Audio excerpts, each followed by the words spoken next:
I'm Eric Schaefer, the CEO and Chief of the Human Factors International Labs.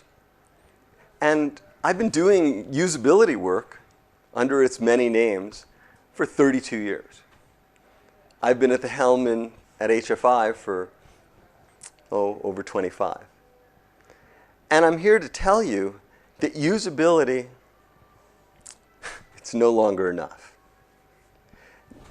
We've been doing usability work all this time. We've been perfecting it. We've been institutionalizing it. But now we need to design for persuasion, emotion, and trust. And that's really the next wave of the information age. We've been through the day when having good hardware was a differentiator. Now it's a commodity. We went through the day when software that just functioned was a differentiator.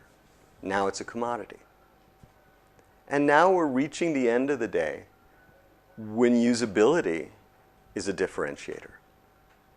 You have to have good hardware or things aren't going to work. You have to have good software. You have to have usability.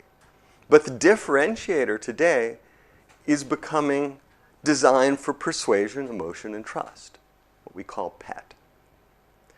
I first noticed that. I was working with a large government in Asia.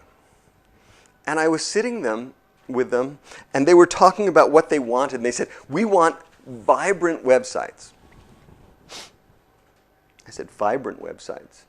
And I'm thinking to myself, no, you want websites where your citizens can find things, and I can see that's not there yet. But they said, yes, we want vibrant websites. And I said, can you show me what you mean? And they said, yes, we have a prototype. And I looked, and the prototype had stuff that wiggles and colors, and you couldn't tell what it was doing. And we tested it later, and we found that the target population, who were CEOs in Europe and the United States, who were thinking about investing in this country, they looked at it and said, well, we don't trust this website because of the way it looks. So clearly, what they wanted was wrong. But I kind of discounted it first, but then I thought more about it and I realized what they want is a website which is persuasive. They want to convince people. And that requires more than just thinking about whether somebody can find the content. Now, if you can't find the content, you can't be persuaded by it.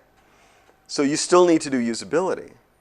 But that aspect of can do, can somebody go ahead and can somebody find the content and understand it and do the transaction? Well, that's a foundation. In many cases, we need to go beyond that. And we need to design for will do. We need to design so that people will go ahead and buy the product, will go ahead and move their company to this Asian country. They will go ahead and ask their doctor about a new drug. They will go ahead and vote for a candidate. And it turns out that that requires a whole set of technologies. It's still human-centered technology. And it still uses many of the skill sets that are fundamental to good usability work. But the perspective is different. Going around the world and training people with our new class on persuasion, it's been really fun because I get to see people's heads explode. Their heads explode because if they've been learning about usability, suddenly there's a whole new perspective. Suddenly the world never looks the same. Because in the persuasion field, our objective shifts. We're no longer just concerned with people's ability to do something and maybe their satisfaction. We're caring about whether they'll make the decision we want. And that's a big change. That's a challenge. And that means applying different methods, and it means that we sometimes conflict with usability. So let's say, in order to get somebody to want to use an interface, I want to give them an experience of the emotion of fiero. Or the emotion of feeling effective, efficacy.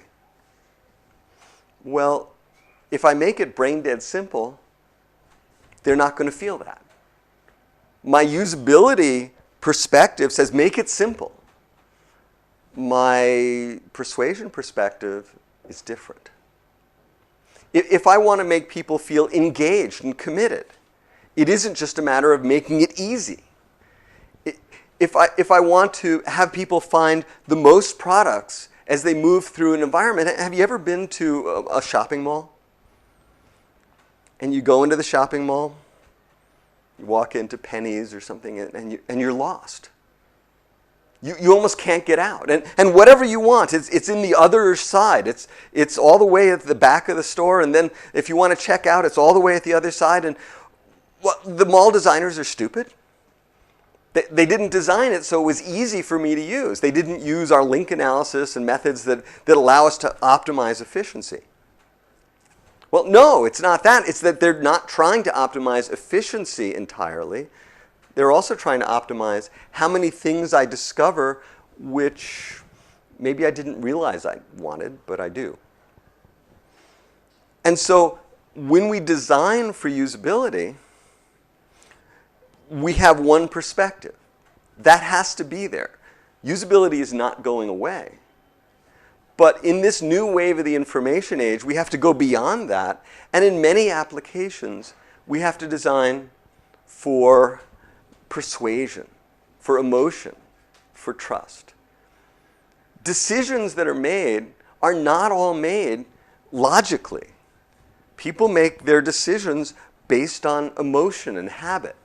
And we have to engineer for those things. And happily, we have the technology to do that. And so this is a new era for our field. We're different than just what an ad agency does. Sure, ad agencies design for persuasion, obviously, but their techniques tend to be pretty simple. They use priming, framing, and conditioning. They use some extrinsic rewards. They give discounts. But there's so many other techniques. The interactive environment gives us lots of ways of making things that engage users more, that gain their commitment, and that persuade people at a whole new level than we ever dreamed of in an interaction with a website or an application. So that's the new wave, and that's what we have to move towards.